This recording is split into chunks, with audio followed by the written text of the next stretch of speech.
సంబంధించిన డేటా మొత్తం వాళ్ళ చేతుల్లో ఉంది.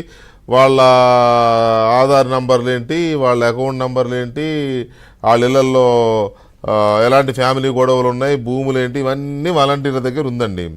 ఇప్పుడు ఆయన ఇవాళ ఓపెన్గా చెప్పేశాడు, మీరు యుద్ధానికి సిద్ధమా, నన్ను నా భవిష్యత్తును కాపాడడానికి మీరే ఉన్నారు, నాకు ఎవరు లేరు, నేను ఒక్కడే అయిపోయానని చెప్పేశారు ఆయన. సో అంటే వీళ్ళని యుద్ధానికి తోలడము అంటే ప్రజల మీదకే గది. పైగా ఇంకొకటి సార్, గఫూర్ గారు ఇంకొక పాట ఎవరో నాకు ఒక ఆయన మెసేజ్ పెట్టారు, ఆయన రెచ్చగొడుతున్నాడు, సరే మేమేం చేయాలి మాకు చెప్పండి అంటున్నారు. నాకు అర్థం కావట్లే, ఆంధ్రప్రదేశ్లో మేమేం చేయాలో మనం చెప్పడం ఏంటి? అయినా సరే జగన్మోహన్ రెడ్డి గారు చెప్తున్నాడు కదా మా కార్యకర్తలే అని. ఊళ్ళో ఉన్న వైసీపీ కార్యకర్తలు అందరినీ ఎలా చూస్తారో ఇక వాలంటీర్లను అలాగే చూడండి. ఇక వాళ్ళ అకౌంట్లో వేసేసుకుని వాళ్ళ విషయంలో కూడా అట్లే ఇచ్చేయాలి, అంతే కదా, వేరే మార్గం ఏం లేదు ఇంకా. అంతే ఇప్పుడు సార్ 2,25,000 ఏదో ఉన్నారండి వాలంటీర్లు. అవును, అందరూ వైసీపీ కార్యకర్తలు, వైసీపీ కుటుంబాలకు సంబంధించిన వాళ్ళేం కాదు.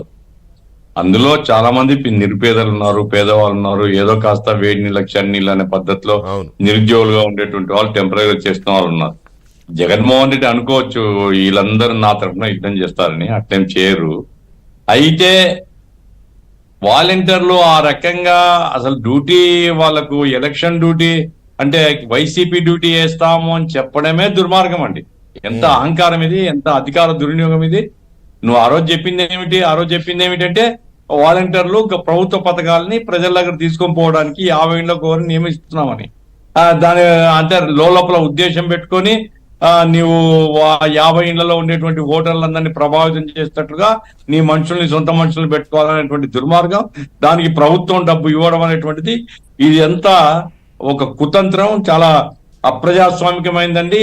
ఇదే చాలండి జగన్ మీద యాక్షన్ తీసుకోవడానికి. రేపు ప్రభుత్వం కనుక మారితే ఆయన జైలు పోవడానికి ఇదే చాలు. ఏమైనప్పటికీ ఒకటి వెంకటకృష్ణ గారు, ఈ కాలంలో 50 ఏళ్ళకు చూసేవాడు వచ్చి చెబితే అభిప్రాయాలు మార్చుకొని తమ అభిప్రాయాలకు భిన్నంగా ఇతను చెప్పిన దాన్ని వింటారు. ఏమి జరగదండి. అది ప్రజలు మీకంటే నాకంటే మనందరికంటే కూడా తెలివితేటలు ఉండేటువంటి వాళ్ళే. వాళ్ళు జాగ్రత్తగా ఆలోచించే ఒక నిర్ణయానికి ఇప్పటికే వచ్చేసినారు చాలా మంది. కాబట్టి ఈ వాలంటీర్ల వ్యవస్థను అతను విధ్వంసం చేయబోతున్నాడో మరేమో నాకు తెలియదు. రేపు ఎప్పుడైతే ఇప్పుడు ఎలక్షనీరింగ్ వాళ్ళని వాడుకున్నాక వాళ్ళు క్లెయిమ్ చేయడానికి కూడా లేదండి. రేపు ఫ్యూచర్ లో మాకు ఉద్యోగాలు ఇవ్వండి క్లెయిమ్ చేయడానికి కూడా లేదు. అవును, అది